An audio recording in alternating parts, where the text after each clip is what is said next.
അതേപോലെ ഇപ്പൊ ഉത്സവ സീസൺ നടക്കുവാണല്ലോ. ഈ ഉത്സവങ്ങൾ എന്ന് പറഞ്ഞാൽ ഒരു ഹൈന്ദവ ഏകോപകരണം കൂടിയാണല്ലോ. അപ്പം ഈ ഒരു ആൾക്കാർ ഒരുമിച്ച് വരുന്നത്, ഹിന്ദു എന്ന ലേബലിൽ ഒരുമിച്ച് വരുന്നത് കാണുമ്പോഴാണ് കമ്മ്യൂണിസ്റ്റുകാർക്ക് കുറെ കൂടി കൂടുതൽ ഹാലിളകുന്നത്. ആ സമയത്താണ് ഈ ഇല്ലോനും ഇല്ലാത്തോനും എന്നുള്ളൊരു വേർതിരിവ് തന്നെ ആ സമയത്തില്ല. ജാതിപരമായ ഒരു വേർതിരിവ് നമ്മുടെ ഉത്സവങ്ങളിൽ എവിടെയും കാണാനുണ്ടാവില്ല. അപ്പോഴാണ് ഇവർ ഈ ലെപ്രി പറഞ്ഞ പോലത്തെ കുത്തിത്തിരിപ്പും കൊണ്ട് വരുന്നത്. നിങ്ങൾക്കൊക്കെ എപ്പോഴാണ് ക്ഷേത്രപ്രവേശനം കിട്ടിയത്? അതിനുവേണ്ടി പ്രവർത്തിച്ചത് ഞങ്ങളാണ്. അതായത് കമ്മ്യൂണിസ്റ്റുകാരാന്നൊക്കെ പറഞ്ഞിട്ടുള്ള പലതരം നെറേറ്റീവ് അവർ ക്രിയേറ്റ് ചെയ്ത് വരുന്നത് പ്രത്യേകിച്ച് ഈ സമയത്താണ്. അവർക്ക് ഒരു തരത്തിലും പറ്റാത്ത കാര്യങ്ങളും ഈ ഹിന്ദു ഒരുമിച്ച് വരുന്നതാണ്. അവർക്ക് എപ്പോഴും നമ്മൾ പല തട്ടില് ജാതിയുടെ പേരിലോ വേറെ എന്ത് പേരിലാണെങ്കിലും തമ്മിൽ തല്ലണം, കേറാതിരിക്കണം, അങ്ങനെയൊക്കെ ആയിരിക്കും ക്ഷേത്രങ്ങളിലാണെങ്കിലും. ഞാനത് ഞാൻ പറഞ്ഞോട്ടെ, വേറെ ആരെങ്കിലും സംസാരിക്കുന്നുണ്ടോ? ഇല്ല, ചേട്ടൻ പറഞ്ഞു. ആർ കെ ചേട്ടൻ പറഞ്ഞോളൂ. ഓക്കെ. ഞാന് അപ്പൊ ഈ പറഞ്ഞ ഈ ക്ഷേത്ര പ്രവേശനമായിട്ട് കമ്മ്യൂണിസ്റ്റ് പാർട്ടിക്ക് യാതൊരു ബന്ധവുമില്ല. ഇവര് കാലങ്ങളായിട്ട് നമ്മളെ പറഞ്ഞു പറ്റിച്ചുകൊണ്ടിരിക്കുന്ന ഒരു സംഗതി മാത്രമാണ് ഈ ക്ഷേത്ര പ്രവേശനത്തില് ഇതുണ്ടെന്ന് പറയുന്നത്. 1936 ഗുരുവായൂർ സത്യാഗ്രഹം നടക്കുന്നത്. അതിൽ AKG അന്ന് കോൺഗ്രസിലായിരുന്നു. അദ്ദേഹം വെറും ഒരു വളണ്ടിയർ ആയിരുന്നു അദ്ദേഹം. അല്ലാതെ ഒരു നേതാവ് എന്നുള്ള സ്ഥാനത്തൊന്നും അദ്ദേഹം എത്തിയിട്ടില്ല.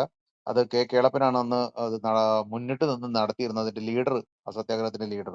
അതുപോലെ തന്നെ ഈ ക്ഷേത്രങ്ങൾ എന്ന് പറയുന്നത്, നമ്മൾ ജാതി പറയുന്ന എപ്പോഴും നമ്മളിൽ ഇൻഫീരിയോറിറ്റി കോംപ്ലക്സ് നിറച്ച് നമ്മളെ ഭിന്നിപ്പിച്ച് നിർത്താൻ ഡിവിസീവ് ആയിട്ടുള്ള ഒരു പൊളിറ്റിക്സ് തന്നെയാണ് ഇപ്പോഴും എല്ലാവരും യൂസ് ചെയ്യുന്നുണ്ട്. പ്രത്യേകിച്ച് കമ്മ്യൂണിസ്റ്റുകാർ ആണ് കൂടുതലും ഈ ജാതി പറഞ്ഞ് നമ്മളെ ഈ ഇൻഫീരിയോറിറ്റി കോംപ്ലക്സ് നിറയ്ക്കാൻ വേണ്ടി ശ്രമിക്കുന്നത്. അതിൽ നമ്മൾ വീഴാതെ, ട്രാപ്പഡ് ആവാതെ, അതിനെ തള്ളിക്കളഞ്ഞുകൊണ്ട്, അതിനെ പുച്ഛിച്ചുകൊണ്ട്, അവഗണിച്ചുകൊണ്ട് മാത്രം ഒരുമിച്ച് നിൽക്കുക. ഞാൻ നേരത്തെ പറഞ്ഞത്, ഞാനൊരു BJP കാരനാണ്. പക്ഷെ ഞാൻ എൻ്റെ ക്ഷേത്രത്തിലോട്ട് കടക്കുന്ന സമയത്ത് അവിടെ ഞാനൊരു ഹിന്ദുവായിട്ടാണ് കിടക്കുന്നത്. അവിടെ എനിക്ക് രാഷ്ട്രീയം കയറ്റേണ്ട ആവശ്യമില്ല. അവിടെ ഞാനൊരു കമ്മ്യൂണിസ്റ്റുകാരനെ കാണുമ്പോഴും ഞാൻ അവിടെ കയറി സംസാരിക്കും അവരുമായിട്ട്. ആ രീതിയിൽ അവിടെ ഒരു ഹിന്ദു എന്നുള്ള നിലയ്ക്ക് കാണാൻ നമ്മൾ പഠിപ്പിക്കണം. നമ്മുടെ സർക്കിൾ, നമ്മുടെ ലിമിറ്റ് നമ്മൾ എവിടെ വരയ്ക്കണം എന്നുള്ളത് നമ്മുടെ കയ്യിലിരിക്കണം.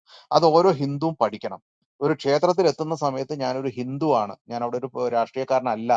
അവിടെ മറ്റുള്ള ആവശ്യങ്ങൾക്കല്ല, ഞാൻ എൻ്റെ സമ്പാദ്യ മാർഗമോ അല്ലെങ്കിൽ എൻ്റെ രാഷ്ട്രീയ ലക്ഷ്യങ്ങളോ അല്ല അവിടെ ഞാൻ ഉപയോഗിക്കേണ്ടത്.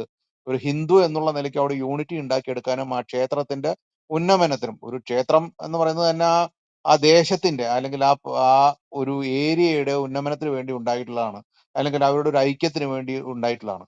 അപ്പൊ സ്വാഭാവികമായിട്ടും അതിനെക്കുറിച്ച് വേണം മുതൽ ചിന്തിക്കാൻ. ഈ കമ്മ്യൂണിസ്റ്റുകാർ എല്ലാ കാലത്തും ജാതി പറഞ്ഞ്, ഇപ്പൊ ഈ അടുത്തിടെ വേറൊരു കാര്യം പറയാം, ഇത് കഴിഞ്ഞിട്ട് പറയാം. ഈ കമ്മ്യൂണിസ്റ്റുകാർ ജാതി പറഞ്ഞിട്ടാണ് എല്ലാവിടെയും അടി ഉണ്ടായിക്കൊണ്ടിരിക്കുന്നത്. നമ്മൾ അതൊന്നും ഉയർന്ന് ഈ ജാതി എന്നുള്ള ചിന്ത എന്ന് നമുക്ക് ഇപ്പോ പൊതുവെ ആർക്കും ഇപ്പൊ ഉള്ള ഒരു പ്രത്യേകിച്ച് യങ് ജനറേഷനുകളൊന്നും ഒന്നും ഇല്ല. ഉണ്ടായിരുന്ന കാലത്ത് ഉണ്ടായിരുന്നെങ്കിൽ അത് കഴിഞ്ഞു പോയതാണ്. അതിനെക്കുറിച്ചൊന്നും നമുക്ക് ചിന്തിച്ച് കളയാനൊന്നും സമയമില്ല. അതിന് മറുപടി കൊടുക്കാതിരിക്കുന്നതാണ് ഏറ്റവും ബെസ്റ്റ്. കാരണം ഇവര് ആഗ്രഹിക്കുന്നത് നമ്മൾ പ്രൊവോക്ഡ് ആവണം, നമ്മൾ അതിന് മറുപടി പറയണം എന്നുള്ളതാണ്. പക്ഷെ സത്യം പറഞ്ഞു കഴിഞ്ഞാൽ ഈ ഒരു കാര്യം വരുന്ന സമയത്ത് പുച്ഛിച്ച് തള്ളിക്കൊണ്ട് നമ്മളുടെ ലക്ഷ്യം എന്താണോ അതിനുവേണ്ടി മുന്നേറി കഴിഞ്ഞാൽ ചെയ്യാൻ സാധിക്കും. അതേപോലെ തന്നെ ഈ കമ്മ്യൂണിസ്റ്റ് ഭരണകൂടങ്ങൾ ഇപ്പൊ ചെയ്തുകൊണ്ടിരിക്കുന്നത്, ഇപ്പൊ മുജാഹിദ് ബാലുശ്ശേരിനെ ഒരു ക്ഷേത്രത്തിൽ വിളിച്ചിട്ട് പ്രസംഗിപ്പിക്കുകയൊക്കെ ഉണ്ടായി. മതേതരത്വത്തിന്റെ മകുടോദാഹരണം എന്ന് പറഞ്ഞിട്ടാണ് അവര് പ്രസംഗിപ്പിച്ചത്. എന്തിനാണ് എന്ന് എനിക്കറിയാം. ഈ മനുഷ്യനാണ് കുറച്ചു നാൾക്ക് മുന്നേ പറഞ്ഞ 1930 ആകുമ്പോഴേക്കും കേരളത്തെ ഇസ്ലാമികമാക്കും, 1947 ആകുമ്പോഴേക്കും ഭാരതത്തെ ഇസ്ലാമികമാക്കുന്നു. ഇതൊക്കെ വെറും ദിവാസ്വപ്നങ്ങളാണ്. പകൽ കിനാവുകളാണെങ്കിൽ കൂടിയും, അല്ലെങ്കിൽ വാവിട്ട വർത്തമാനങ്ങളാണെങ്കിൽ കൂടിയും, ഇവരെയൊക്കെ ഇത് പറഞ്ഞാൻ പ്രേരിപ്പിക്കുന്നത് തന്നെ ഈ കമ്മ്യൂണിസ്റ്റുകാർ കൊടുക്കുന്ന സപ്പോർട്ടാണ്. അപ്പൊ ഇത് ഞാൻ നേരത്തെ പറഞ്ഞ ഒരുമ, മറ്റേ കിരൺജി പറഞ്ഞത് ശരിയാണ്. നമ്മള് ഹിന്ദു എന്നുള്ള നിലയ്ക്ക് നമുക്ക് ഒരുമയുണ്ടെങ്കിലും രാഷ്ട്രീയമായിട്ട് അപ്പോഴും നമ്മൾ ഡിവൈഡഡ് ആണ് അവിടെ. അപ്പൊ ഈ പറഞ്ഞ നമ്മള് ക്ഷേത്രത്തിന്റെ കാര്യം വരുമ്പോൾ, അല്ലെങ്കിൽ വിശ്വാസങ്ങളുടെ കാര്യം വരുമ്പോൾ, അല്ലെങ്കിൽ ഒരു ഹിന്ദു എന്നുള്ള നിലയ്ക്ക് വരുന്ന സമയത്ത് അവിടെ ഒരു ഐക്യം ഉണ്ടാക്കിയെടുക്കാൻ, ഒരു ഏക രൂപം ഉണ്ടാക്കിയെടുക്കാൻ നമ്മൾ പഠിക്കണം എന്നാണ് പറഞ്ഞത്. അപ്പോ പിന്നെ ഈ ഈ ഈ അധിനിവേശത്തിന്റെ ബ്രണ്ടൊന്നും നമ്മൾ കേരളത്തിൽ ഒരുപാട് അനുഭവിച്ചിട്ടില്ല. അതുകൊണ്ടാണ് ഈ നോർത്തിൽ നോക്കുന്ന സമയത്ത് അവർക്ക് ഐക്യം കൂടുതലും, ഇവിടെ അതൊരു കുറവും കാണുന്നത്. ഇവിടെ ഒരു കമ്മ്യൂണിസ്റ്റുകാരുടെ അധിനിവേശമാണ് ഇപ്പൊ ഈ കഴിഞ്ഞ സ്വാതന്ത്ര്യാനന്തര ഭാരതത്തിൽ നടന്നുകൊണ്ടിരിക്കുന്നത്. ഏറ്റവും കൂടുതൽ അവരുടെ ഒരു ലാസ്റ്റ് അധിനിവേശമാണ്. അതും കൂടി നമ്മൾ എഴുതി തള്ളിയേ പറ്റൂ. ഈ കമ്മ്യൂണിസം തന്നെ ഇല്ലാതായി കഴിഞ്ഞാൽ ഇനി വേറൊരു കാര്യം കൂടി ഇപ്പൊ ശംഖുജി പറഞ്ഞു വെച്ചിട്ട് പോകണ്ടല്ലോ. അതായത് ഈ ഇവിടുത്തെ ക്ഷേത്രങ്ങളുടെ നിയമങ്ങളെ അമെൻഡ് ചെയ്യാനുള്ള കാര്യം VT ബലറാമിന്റെ ഉദാഹരണം പറഞ്ഞുകൊണ്ട് പറഞ്ഞല്ലോ. അത് ജനപ്രതിനിധികൾക്കാണ്, ഹിന്ദു MLA മാർക്കാണ് അതിന്റെ അമെൻഡ് ചെയ്യാനുള്ള ലോ എല്ലാം കൊടുത്തിരിക്കുന്നത്. അതായത് നമ്മള് ശരിക്കും പറഞ്ഞാൽ കള്ളന്മാരുടെ കയ്യിൽ ചാവി കൊടുത്തിട്ട് നമ്മൾ അന്തം വിട്ട് നിൽക്കുകയാണ് ഇപ്പൊ. അതാണ് ഇപ്പൊ നമുക്ക് സംഭവിച്ചുകൊണ്ടിരിക്കുന്നത്. അപ്പൊ അതിന് ഒരു രാഷ്ട്രീയമായിട്ടുള്ള ഒരു ഏകീകരണം ഉണ്ടാവണം. ഒരു ഭരണമാറ്റം ഉണ്ടാവണം. നിയമത്തിൽ ചേഞ്ചസ് കൊണ്ടുവരാനുള്ള ശക്തിയുള്ള, കെൽപ്പുള്ള, ഊർജ്ജമുള്ള ആൾക്കാരെ നമ്മൾ തിരഞ്ഞെടുത്ത് നിയമസഭയിൽ അയക്കണം. അതിനോടൊപ്പം തന്നെ ഇപ്പൊ ഉള്ള കോടതി വിധികൾ ഹൈന്ദവ ക്ഷേത്രങ്ങൾ ഹിന്ദുക്കളുടേതാണ്, വിശ്വാസികളുടേതാണ് എന്ന് ആൾറെഡി നിരവധി ഓർഡേഴ്സ് ഉണ്ട്. അപ്പൊ അതിനു വേണ്ടിയിട്ട് ഈ ഓരോ ക്ഷേത്രങ്ങൾ ഇപ്പൊ നേരത്തെ എനിക്കൊന്ന് ശേഖരിച്ചാണ് പറഞ്ഞു തന്നു. ഈ ഓരോരോ ക്ഷേത്രങ്ങൾ അതാത് ക്ഷേത്രങ്ങൾ പ്രാദേശികമായിട്ടുള്ള ഹൈന്ദവ വിശ്വാസികളുടെ കയ്യിൽ ഭരണം ഇരിക്കണം. അവിടെ ഒരു രാഷ്ട്രീയ ലക്ഷ്യമില്ലാതെ യാതൊരു മറ്റു ഉദ്ദേശങ്ങളില്ലാത്തവരായിരിക്കണം അതിന്റെ ഭരണം കൈയാളേണ്ടത്, അത് നടത്തിക്കൊണ്ടു പോകേണ്ടത്. ആചാരങ്ങൾക്കും വിശ്വാസങ്ങൾക്കും ആയിരിക്കും അവരുടെ മുൻഗണന കൊടുക്കേണ്ടത്. അല്ലെങ്കിൽ ശങ്കുജി പറഞ്ഞ പോലെ ദേവൻ എന്ന് പറയുന്നത് ലാസ്റ്റിലോട്ട് തള്ളപ്പെടും. അത് തന്നെയാണ് കണ്ടുവരുന്നത്. അല്ലെങ്കിൽ ഈ മുജാഹിദ് ബാലുശ്ശേരിമാരെ പോലുള്ള നിരവധി മതേതരത്തിന്റെ ഈ ഇന്നത്തെ ഉദാഹരണങ്ങളായിട്ട് നിൽക്കുന്നവർ യാതൊരു മതേതരത്വം എന്താണെന്ന് പോലും അറിയാത്ത പാഴ് ജന്മങ്ങളെയാണ് ഇവര് മതേതരത്വത്തിന്റെ ഉദാഹരണങ്ങളായിട്ട് ഈ എന്താ പറയുക ആട്ടിൻ തോലിട്ട ചെന്നായ എന്ന് പറയുന്ന പോലുള്ള ആൾക്കാരെയാണ് ഇവർ കൊണ്ടുവന്നിട്ട് ഇവിടെയൊക്കെ ചെയ്യുന്നത്. ഇനിയിപ്പോ കമ്മ്യൂണിസ്റ്റുകാര് സുനിൽ പി ഇളയടൊക്കെ എന്നാണ് ഇനി വന്ന് പ്രസംഗിക്കുക ക്ഷേത്രങ്ങളിൽ എന്ന് നമുക്കറിയില്ല. ഇപ്പൊ തന്നെ നിരവധി സമ്മേളനങ്ങൾക്ക് ക്ഷേത്രത്തിന്റെ സ്ഥലങ്ങൾ കൊടുത്തായിട്ട് അറിയുന്നുണ്ട്. നിരവധി ക്ഷേത്രത്തിന്റെ സ്ഥലങ്ങൾ അന്യാധീനപ്പെട്ടു പോയിട്ടുണ്ട്. അതിന് സ്വാഭാവികമായിട്ട് ഇപ്പൊ കൃഷ്ണാജ് വക്കീൽ അതിന് മുൻകൈ എടുക്കുന്നുണ്ട്.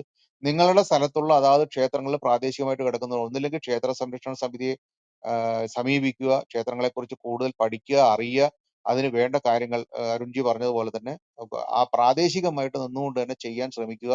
അല്ലെങ്കിൽ കൃഷ്ണരാജ് വക്കീലിനെ സമീപിക്കുക. നിരവധി നമ്മുടെ പോവാനുള്ള വഴികളുണ്ട്. നമ്മൾ അതിനെ ഉപയോഗിക്കാം.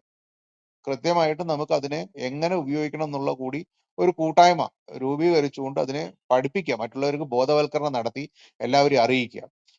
സ്വാഭാവികമായിട്ടും ഇപ്പോ ഒരു നിയമം കർണാടകയിൽ ഇതെപ്പോ വന്നിരിക്കുന്നത് 1 കോടിക്ക് മേലെ വരുമാനമുള്ള ക്ഷേത്രങ്ങളിൽ നിന്ന് 10% സർക്കാരിലോട്ട് കൊടുക്കണം എന്നാണ്.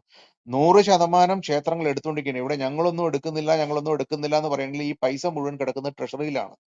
ഗുരുവായൂർ ദേവസ്വത്തിന്റെ, കൊച്ചിൻ ദേവസ്വത്തിന്റെ, തിരുവിതാംകൂർ ദേവസ്വത്തിന്റെയൊക്കെ ഓഡിറ്റ് നടന്നിട്ട് കാലങ്ങളായി.